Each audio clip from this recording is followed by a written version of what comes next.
एक घोड़ा जिसने 60,000 राजकुमारों को भस्म करवा दिया, एक ऋषि जिसकी आंखें खुली तो पृथ्वी कांप उठी, एक राजा जिसने स्वर्ग से गंगा को धरती पर लाने की ठानी, लेकिन मां गंगा के वेग को थाम सके सिर्फ एक ही थे, महादेव, जिन्होंने अपनी जटाओं में समेट लिया स्वर्ग का प्रवाह और फिर बहाई वो धारा जिसने आत्माओं को मोक्ष और इतिहास को अमृता दी। अगर आप भी उन कहानियों को महसूस करना चाहते हैं जो केवल सुनी नहीं जी जाती हैं, तो चैनल इटर्नल एकोस को सब्सक्राइब करना न भूलें। वीडियो अच्छा लगे तो लाइक करें और नीचे कमेंट में लिखें हर हर महादेव अगर आप भी इस दिव्य कथा से जुड़ गए हैं। तो चलिए अब शुरू करते हैं वो महागाथा जहां से गंगा की पृथ्वी यात्रा का आरंभ हुआ। सृष्टि के प्रारंभिक समय में अयोध्या के महान सम्राट राजा सगर ने अपनी कीर्ति और साम्राज्य के विस्तार के लिए अश्वमेध यज्ञ का आयोजन किया। इस यज्ञ में एक पवित्र घोड़े को छोड़ा गया, जिसकी यात्रा को कोई रोकता तो उसे राजा से युद्ध करना पड़ता। यज्ञ का घोड़ा एक दिन अचानक गायब हो गया और इसका पता स्वर्ग के राजा इंद्र को चला। इंद्र ने सोचा कि यदि यह यज्ञ सफल हुआ तो राजा सगर स्वर्ग पर भी अपना प्रभाव बना लेंगे। इस भय से इंद्र ने अपनी मायावी शक्ति से घोड़े को चुरा लिया और उसे कपिल मुनि के आश्रम में छिपा दिया। राजा सगर ने जब घोड़े की चोरी की बात सुनी तो उन्होंने अपने 60,000 पुत्रों को घोड़े की खोज में भेजा। पुत्रों को खोजते खोजते अंततः कपिल मुनि का आश्रम मिला। वहाँ घोड़ा बंधा हुआ देखकर उन्होंने बिना सोचे समझे कपिल मुनि को दोषी ठहरा दिया। ध्यान में लीन कपिल मुनि का अपमान सुनकर वे क्रोधित हो गए और अपनी योग्य शक्ति से सगर के सभी पुत्रों को भस्म कर दिया। उनकी आत्माएं प्रेत योनि में भटकने लगीं, क्योंकि बिना अंतिम संस्कार के वे मुक्ति प्राप्त नहीं कर सकती थीं।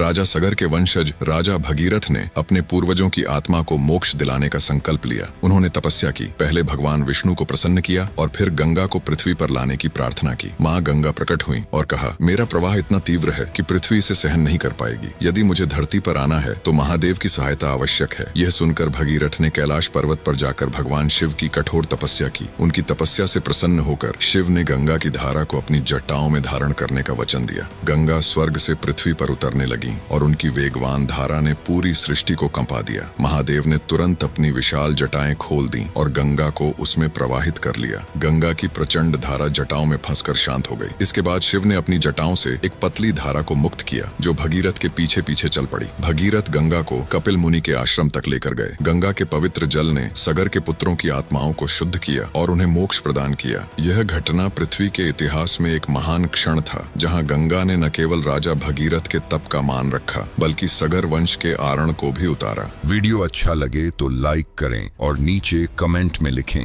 हर हर महादेव। तो चैनल इटर्नल एकोस को सब्सक्राइब करना न भूलें।